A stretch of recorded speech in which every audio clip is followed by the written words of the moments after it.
The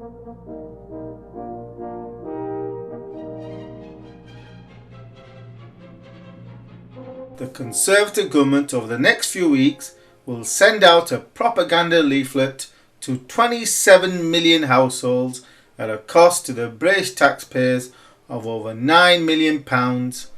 in an attempt to convince the electorate to vote to remain in the European Union. That this video attempts to fact check whether the claims stand up to close scrutiny or not. The first claim concerns itself with the so-called special deal that David Cameron secured in February, which in reality were very mild watered down measures to begin with, as I covered at the time in this video,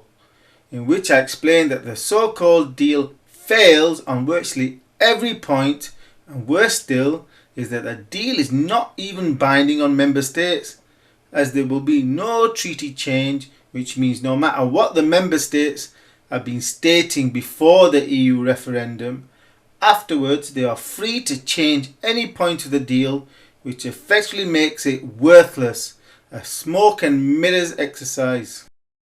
A stronger economy paints a picture of 4 million UK jobs reliant on the EU, which, even if true, has a gaping omission, which is that Britain has an annual trade deficit with Europe of over £90 billion per year. What does this mean? It means that Britain employs a net several millions more German, French and other EU workers at an annual cost of £90 billion a year. So the truth is that the European Union would bend over backwards to retain this net annual job subsidy from Britain that supports so many millions of European Union jobs. For if there were a trade balance between Britain and Europe, rather than the current imbalance, then that 90 billion would create and sustain 3 million new UK jobs if Britain stopped paying for EU jobs, effectively bringing home jobs from Europe. Whilst improving our lives concerns itself with the fact that the British pound could fall if the UK left the EU, this appears completely blind to the ongoing currency war that has virtually every major nation trying to competitively devalue their currencies against one another, that has seen a series of central banks this year, such as those of Japan and Europe, cut their interest rates to below zero, negative interest rates, in an attempt to get their currencies to fall. So falling the British pound in reality would amount to Britain winning a currency war battle, all without doing anything. And secondly, actual probability would favour the British pound rising post-Brexit, because the market would conclude that the huge trade imbalance with Europe would likely shrink. Whilst the statements on travel mainly concerns itself with tourism, as though anything would really change. After all, Britons can relatively easily travel to virtually any civilised nation on the planet, and so it will remain for Britons travelling to the EU, also ignoring the consequences of out of control immigration, one of 5 million low paid Eastern Europeans flooding into Britain and driving down wages for everyone. Economic migrant workers supported by the taxpayer through in-work benefits such as tax credits,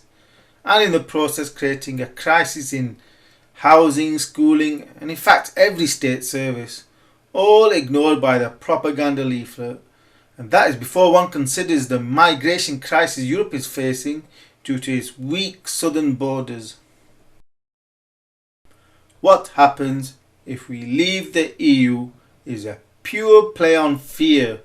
of effectively Britain being cast adrift in the Atlantic Ocean for a decade, diminished trade and influence. Again, this misses the point that the European Union is on an unsustainable trend trajectory, one of forces that will rip it apart, forces such as the bankrupt southern states requiring bailout after bailout after bailouts.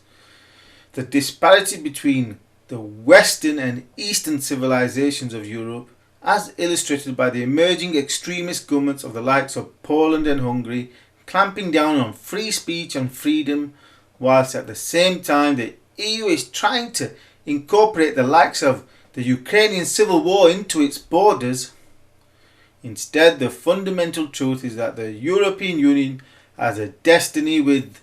disintegration, and so it would be far better for Britain to leave sooner rather than later to better limit the damage from a disintegrating European Union. Controlling immigration and securing our borders. Well, this section is pure fantasy.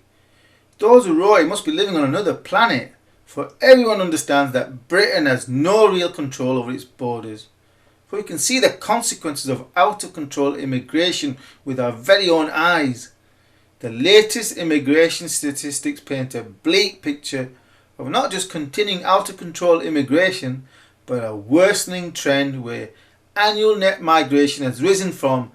100,000 a year to 200,000 to 300,000 and now stands at 340,000 a year and is on a trend trajectory towards net migration of 500,000 a year before the end of this decade. And where security is concerned, well, Paris and Brussels attack don't paint a reliable picture for a secure European Union. Instead, the realities of a very weak and porous southern borders. Whereas the page on the benefits of EU membership is basically a summary of what the leaflet's previous pages contained, whilst lavishing praise on the EU, forgets to mention that the EU cost the UK a net £175 million per week. And lastly, we are reminded that the 23rd of June referendum is a once in a generation decision, which is true because with each passing year the price for leaving the EU will just keep increasing.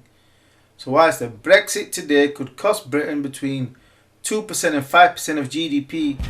however, letting things roll on for another decade and we will likely pass the point of no return where the cost of Brexit will be too painful, and so Britain would be permanently locked into a death embrace with a European Union that has a destiny with disintegration.